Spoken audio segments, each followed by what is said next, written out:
Guys, welcome to Better Bachelor. This is Joker. So, tonight I'm going to talk a little bit about, we've heard this poem before, but I'm going to read it. I don't know if it's a poem, but it's a saying. Hard times create strong men create good times create weak men create hard times. So, I was thinking about this a little bit because two things that kind of struck me.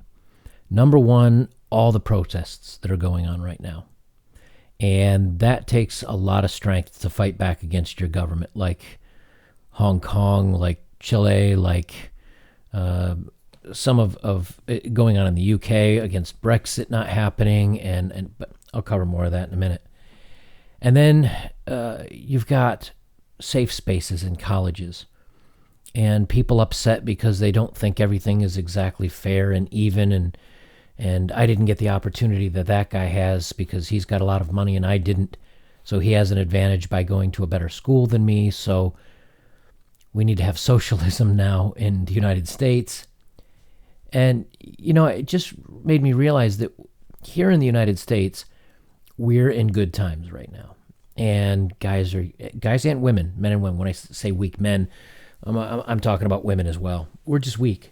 We don't have any strength. We don't have any conviction. Everything upsets everybody over everything. I mean, and then you've got other countries that right now, I think are in hard times. I think they're in the weak men create hard times. Weak being, whether it's the government, whether it's society, we're in this really weird circle. And now, we may be looking at another kind of civil war that we're fighting here in the United States. But I want to tackle stuff that's coming around the globe first. So I've got a bunch of websites. I'm just going to click through these. But you've got protest in Chile. You've got Iran now having problems with its protesters and admitting they got rid of some of them permanently. You've got China, that's of course with Hong Kong and the problems going there. And the interesting thing is the China protesters, the Hong Kong protesters, are now holding American flags and cheering Donald Trump for supporting them and they're for democracy. But ironically, here in the United States, the college students here, hate Donald Trump and they're for socialism and communism. Go figure. You'd think that maybe they'd look outward at some of the socialistic and communist countries, see how badly they're poor, how poorly they're treated and how poorly they do. You think they'd look at us like they are, and with the protesters in Hong Kong saying, "Yay, America!" We wish they were singing our national anthem and saying our pledge, and they were praising Donald Trump and Americans for their freedom and saying, Donald Trump, save us. Because they want that freedom. They want democracy. And yet here where we have it, everybody's, all the left, not liberal, the left, and many of the young college people that have fallen to the left are now wanting socialism and communism. You got me. Brexit, 3-4 years ago now, was voted on. It was voted to happen, and Parliament still won't let it happen. You've got Ecuador protests still going on in Ecuador. There's problems in Haiti, Venezuela, a socialist country that Bernie Sanders praised very heavily. That has completely fallen apart. People are starving to death. The problems that are still happening in France. And then you've got Sweden and Germany and some of the other countries that have let in too many immigrants and are really struggling with crime rates right now. I mean, Sweden has bomb and grenade problems. England has knife and machete problems.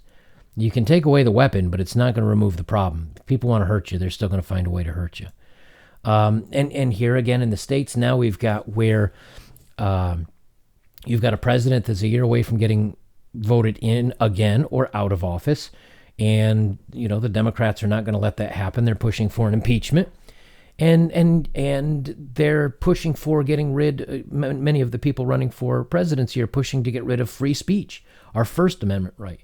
getting rid of gun rights, the Second Amendment. And the reason why that's important is because in all these countries that had their Second Amendments taken away, many years later, socialism came in behind it and they couldn't do anything about it. See, so that's one of the reasons why people fight so strongly for our Second Amendment, is the tyranny of government, not from foreign influence. And then you've got these safe spaces on the campuses. If you look at some of the universities now, and I don't remember all the names off the top of my head, but when you have someone going to speak there that is conservative or a little bit different, they have protests. They tear down the campuses. I mean, look at Berkeley. They set the thing on fire. I think it was for Ben Shapiro. It might have been for somebody else, I don't recall. But they set the campus on fire and did $600,000 worth of damage because they just didn't want this other person to come there and speak. These are the hard times starting to show up. And why? Because men and women have no backbone. They don't know how to handle the world. They don't how to handle criticism. Look, I read some of the comments. 99% of your comments are great about my channel. But everybody once in a while says, I'm not going to listen to some bald doofus with a mustache and who says this and says that, and I think you're an idiot. Okay, go do your own thing, but I appreciate you swinging by. We're not all going to agree on everything, whether it's politics or anything else. But when you refuse to hear someone else's idea, when you refuse to even have civil discourse, when you refuse to engage with your fellow man because it may hurt your feelings, or that free speech is hate speech because you might say something that can offend somebody else. Man, we're soft. We're so soft. When I look at my father he was in the Korean War. My grandfather was in the Civil War, the World War II. But during World War I, World War II, during the Civil War, you had 16, 17, 18-year-olds going to war, some of them fighting their own family members because they disagreed. World War I, World War II, I mean, you look at some of these young men that stepped in to go to war, and then you look at the women. That's where Rosie the Riveter came from. I don't know if you've ever heard of her, but she was a campaign because Rosie the Riveter was a poster to motivate women to go do traditionally men's jobs because all the men were off at war. And those were some pretty strong women, back then. And then all the way up through the Vietnam War, where you had men going off to war and then several not, and they were sitting around and doing the old ganja and twirling flowers in their hand and free love and all this other stuff. But as you come up through like maybe the 80s or the 90s, since kind of Reagan, at least for the United States, I can't speak to a lot of other countries. I've just got to use my own examples here. But when you look at the 80s kind of onward, things just get better and better and better. And now, since 2001, when we had the Twin Towers go down, you look at the first responders and everybody there, and the police, the firefighters, and the medical, and they're all extremely strong people. But since then, in the last almost 20 years, we really haven't had any problems. Trump has kept us out of any entanglements with Iran. We haven't gone to war there. We went to North Korea and made some peaceful moves there. And whether you love or hate the guy, either way, you have to admit he's strong. He doesn't back down from anything. He'll just butt heads with anybody that disagrees with him.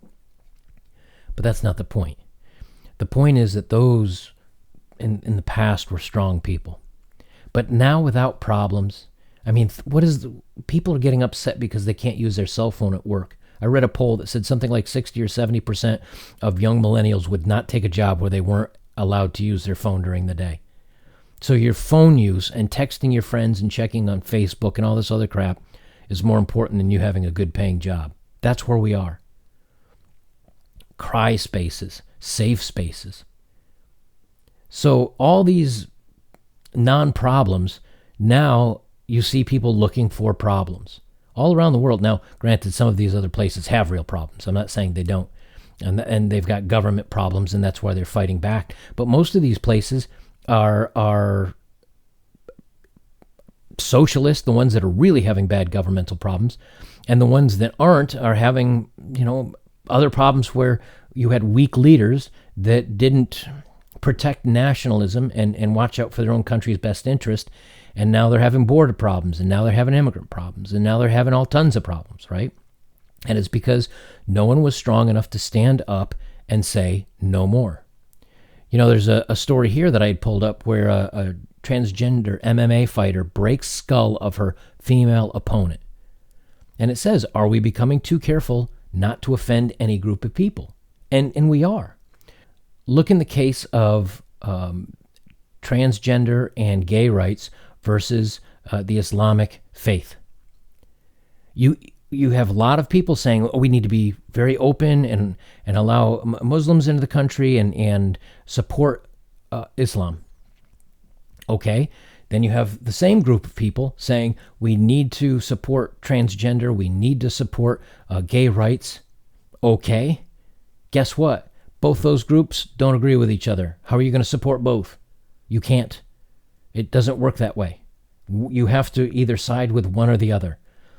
But because you're trying to bend the knee and bow to everybody that wants something and wants their way, you back yourself into a corner where all of a sudden just everything starts tearing itself apart because no one agrees on anything.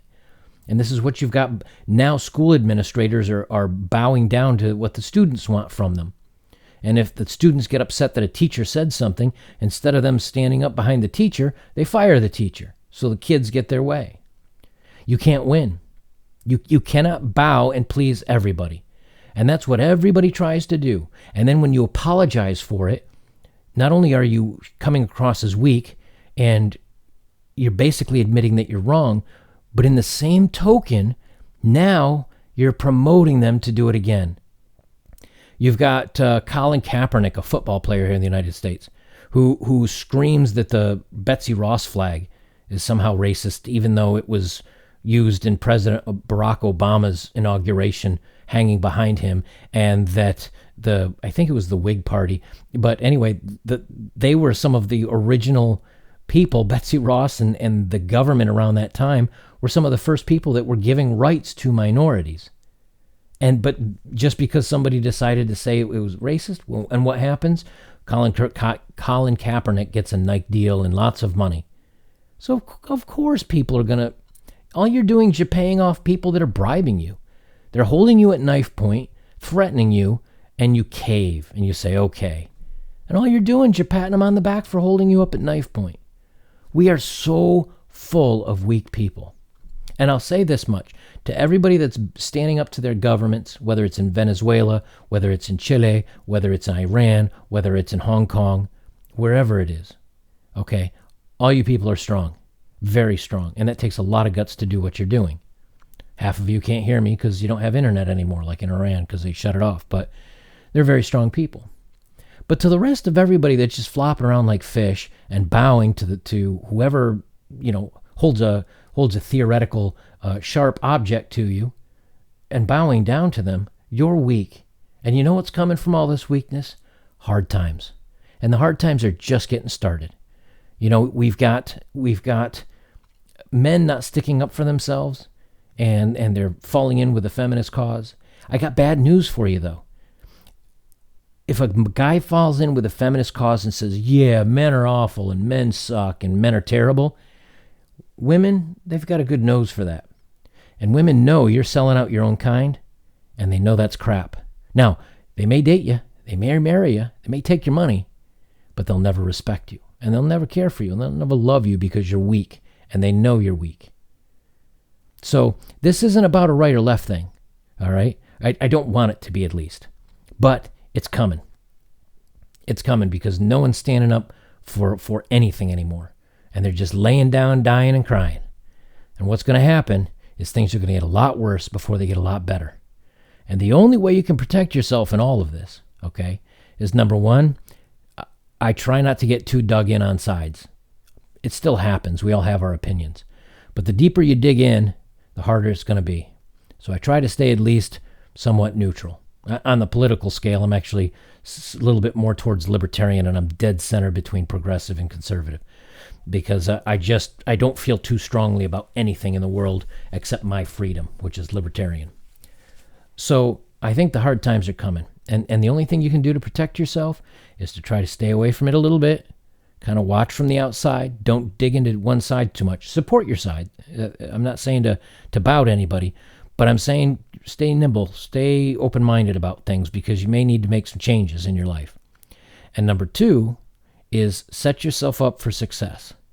Now, what I mean by that is make sure you're working on your savings. Make sure you're working on your financial independence. Make sure you're working on backup plans. So whether your company doesn't work out, or whether your job doesn't work out, or you need to make a change in life, make sure you have a plan B. Don't rely on plan B, but at least have an option out there. I think if you do all those things, you might have a chance here. But I think things over the next 4 years are going to get really ugly, mostly here in the United States, but it looks like through all these other countries. Europe, Northern Europe, with their immigration issues, they're in for a hard time. And Brexit may get ugly. And obviously Hong Kong's, that's not going so well, right? Venezuela's got some hard times coming up. So is Chile. And here in the United States, it's going to be bad, because I'll tell you now that if Trump does get reelected, look at what's happened over the last 4 years. So if he gets reelected again, double that, triple that. It's going to get even worse. And if he doesn't get elected and there's something that's shady that happened, like if there's shouts of voter fraud or something like that, don't think that the GOP and the ones that were backing him are going to have some issues too. Either way, I think we're coming up on some ugly times because we have a weak society. Mark my words, just plan for it. I'm not much of a prepper, like a doomsday prepper. But I'll tell you what, my boss and I will be out in the middle of, Colorado or Wyoming, getting ready to watch the world burn. Just make sure you have a backup plan. Guys, leave me a comment. Let me know what you think of it. Don't forget to check out my other channel. You Mad Lads are awesome. I appreciate the couple of donations that I got. And again, I appreciate everybody that came over to my The Unknown Adventure and subscribed over there. So don't forget to visit me over on my other channel. I'll keep putting stuff up over there. Don't forget to like, subscribe, and leave a comment over here. And we'll talk to you real soon.